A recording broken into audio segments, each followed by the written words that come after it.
When Tinder came on the scene, it seemed to hit the world like a whirlwind. All of a sudden, you could hop on your phone and meet thousands of women or thousands of men just by swiping left or right. And unlike online dating of old, it wasn't full of social misfits. It was regular women and regular guys online. And so it seemed like a dream come true. Unfortunately, over the last 4-5 years, we've noticed some trends that suggest this isn't the case at all. And, I've done a lot of media appearances, and so have a number of my coaches done a lot of media appearances.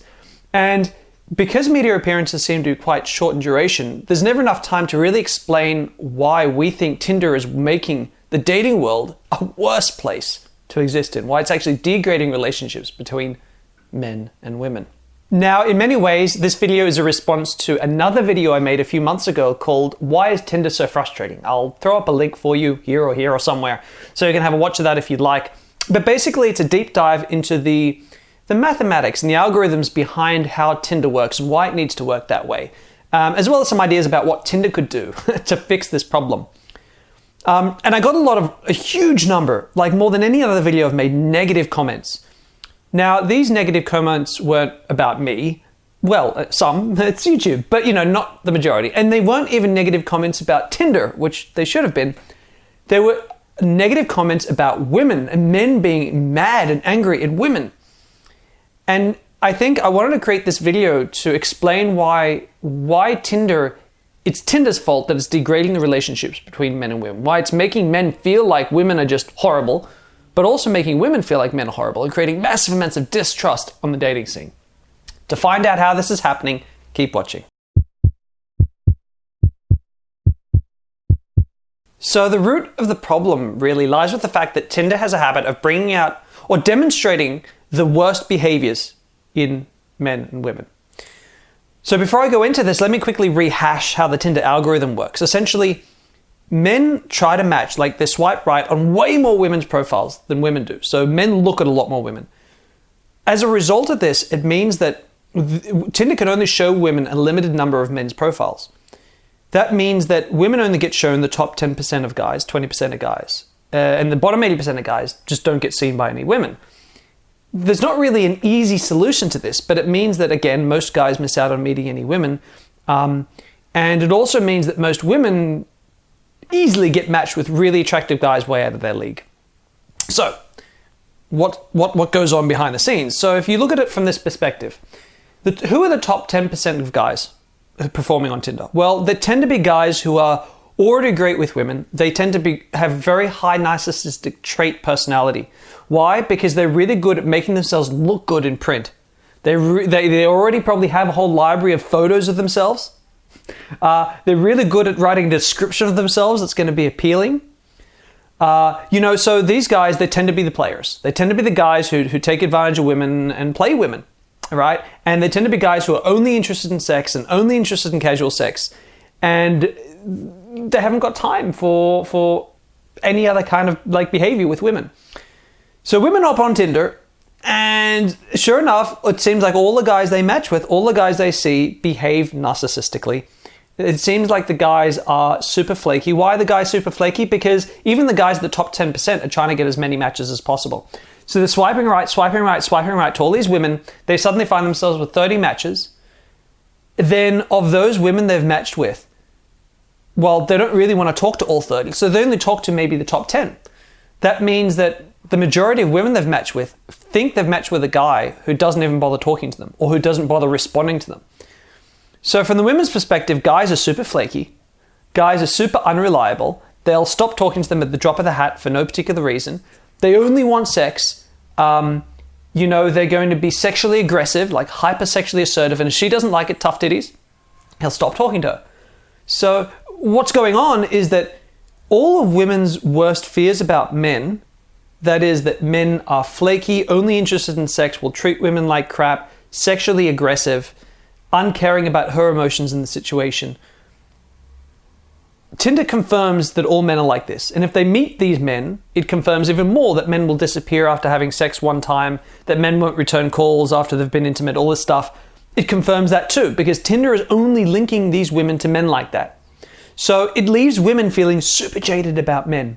So let's have a look at what happens from the other side of the spectrum. So women hop onto Tinder, and what happens is they look at a profile, and Tinder shows them the male profiles of the guys who they're most likely to match with. That is the top performing guys. So women are going to look in, they're going to go, oh, swipe right. Oh, it's a match. Oh, cool. Right. Oh, it's a match. Cool. I mean, they're matching with a lot of the guys they're looking at. And before they know it, they've got 10, 15 profiles that they've matched with. And they're not going to keep hunting through to try to find more guys who are low ranked. They've already matched with enough guys who seem great. But then they're going to look at those guys and they're going to realize, wow, I just seem to match with so many men. That means that I can be picky, because I have to be picky. I mean, you got to think of it from a woman's perspective. If she's getting all these guys she's matching with, how is she going to work out who to waste time talking to? Well, she's going to start saying, I don't know anything about their personalities, because Tinder is totally just about photos and what's written in a short profile. What have I got to go on? Well, I'm going to have to go on looks. Looks aren't a bad thing, but women tend to value a lot more than just looks. And I'm going to have to go on what he does for work. Okay, let's pick a guy who's like, good occupation, because that means at least he's driven and he's intelligent. That's the only way she can tell if he's intelligent. That's the only way she can tell if he's got his shit together, is if he's got a good job, right? She's got nothing else to go on Tinder, so she'll pick guys based on those things.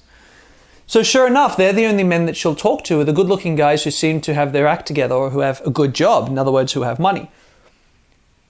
And then what's happening is that is confirming the worst idea stereotype for men, because all of a sudden what Tinder's teaching men is women are only interested in men who are attractive, tall, good looking, have tons of money, rich as Batman. That's the only men that women are interested in, and that's what Tinder teaches men. And the difficulty is that this worst fear analogy is not just limited, it doesn't stay on Tinder. Men take it away and assume all women are like that. Women take it away from Tinder and assume all men are like that. And it's patently not true. I've been coaching men and women for 10 years now. And the world is full of, my viewership is full of really decent guys who would treat women well, who would be amazing partners. But women don't get to meet them, because these men have no way of meeting women. And the world is full of women who want to meet good quality guys. They're sick and tired of being treated like crap. I mean, when I'm teaching guys, I have so many decent guys meeting really incredible women who don't care that they're not rich as Batman.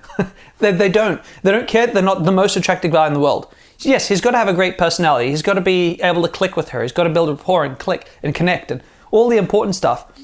Those things are important. But it's not as important as Tinder's making everyone believe. So what I've seen is that the neuroticism in both men and women and the distrust on the dating scene has gone through the roof. Women are just going on dates saying, I can't trust guys. Guys can't be trusted. They're just creeping. Guys are always cheating. By the way, did I mention about 20 to 30% of guys on Tinder are in relationships? Add that to the mix of reasons women feel like they can't trust guys. So yeah, women are just totally distrusting. They think every guy's just shallow and is going to treat them like crap. Men are becoming more and more neurotic. Like, seriously, look at some of my comments on my Tinder here. They're like, women are just, this isn't how I feel, by the way, but they'll say women are just gold-digging whores, they're sluts, they just want to be fucked, or they like to play games with guys' heads just to get paid so men can buy the meal tickets. This is what guys are starting to truly believe about women. And it's sad and it's upsetting and it's destroying dating for the rest of us. And so what should you do? Well, guys, here's the thing. Even if you're good at Tinder, even if you're really great at Tinder, and I have a whole course where I teach guys how to kill it at Tinder. The reality is that you're going to consistently meet better quality women in real life. The key here is you need to build up the confidence and courage and social skill set to talk to women in real life. If you're out at a party, at a house party, if you're out with friends at a cafe and you see a cute girl sitting nearby, if you're out at a bar having drinks and you see an attractive woman at the bar, you've got to be able to go and talk to her, because you're going to meet far better quality women. You're going to quickly learn women aren't all gold diggers. You're going to quickly learn that women actually value decent guys, as long as those decent guys have strong boundaries and they're not pushovers and all the other kind of negative nice guy stuff. Women appreciate good quality men. They really, really do. But sticking on Tinder, you're never going to know it. So let me know, have you experienced this? Have you made the switch away from picking up women on Tinder and meeting women only in real life? Have you experienced that drastic change in the quality of women you meet? Let me know in the comments below. If you've liked this video, give me a thumbs up and subscribe to my channel. If you want to have another whinge and bitch about women, go ahead. If you want to call me Blue Pill White Knight, go ahead. It's YouTube, it's a free world. You're welcome to it. I look forward to seeing you all in my future videos. I'm Damien. Have a great week.